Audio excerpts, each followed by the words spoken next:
We want justice. Justice, justice. We want justice. Justice, justice. लोकतंत्र का हत्या बंद करो. बंद करो, बंद करो. SIR वापस लो.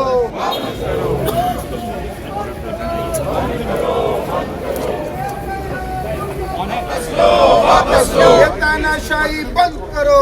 बंद करो, बंद करो. SIR बंद करो.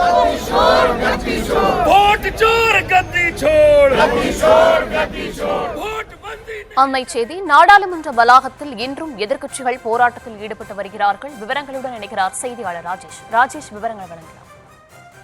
வணக்கம். எதிர்க்கட்சிகள் தொடர்ச்சியாக 5வது நாளாக போராட்டத்தில் ஈடுபட்டிருக்கின்றன.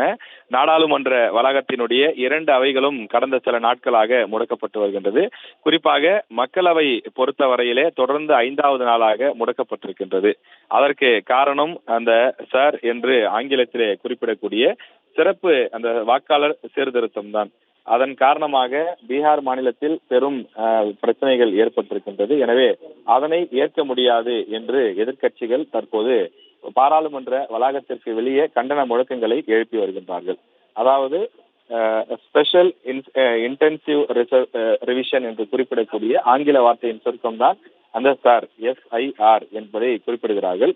சிறப்பு தீவிர வாக்காளர் திருத்த பணியை மேற்கொண்டு வரக்கூடிய தேர்தல் ஆணையத்தின் இந்த நடவடிக்கையை ஏற்க முடியாது என்றும், குறிப்பாக 1987க்கு பிறகு பிறந்தவர்கள் தேர்தல் அலுவலர்களிடம் பிறப்பு சான்றிதழ், ஸ்கூல் டிசி, சாதி சான்றிதழ், அரசு ஊழியர்களுக்கான அடையாள அட்டை, பாஸ்போர்ட் உள்ளிட்ட 11 ஆவணங்களில் தேவையானவற்றை சமர்ப்பித்து வாக்காளர் பட்டியலில் தாங்கள் இடம்பெறுவதை உறுதி செய்ய வேண்டும் எனவும், இன்னும் 4 மாதங்களில் பீகாரில் தேர்தல் நடைபெற இருக்கக்கூடிய சூழலில் இதுபோன்று 52 லட்சம் பேரை அந்த வாக்காளர் பட்டியலிலிருந்து நீக்குவது என்பது ஏற்றுக்கொள்ளத்தக்கது அல்ல.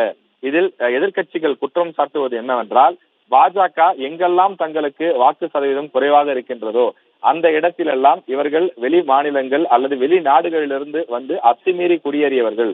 இவர்கள் இந்தியாவினுடைய குடிமக்கள் அல்ல. இவர்கள் ஆதார் அட்டை, ரேஷன் அட்டை போன்றவற்றை வாங்கி வைத்திருந்தாலும் கூட இவர்கள் பல்வேறு வெளிநாடுகள், அண்டை நாடுகளிலிருந்து இங்கே வந்து சட்ட விதிமீறி குடியமர்வு செய்திருக்கின்றார்கள்.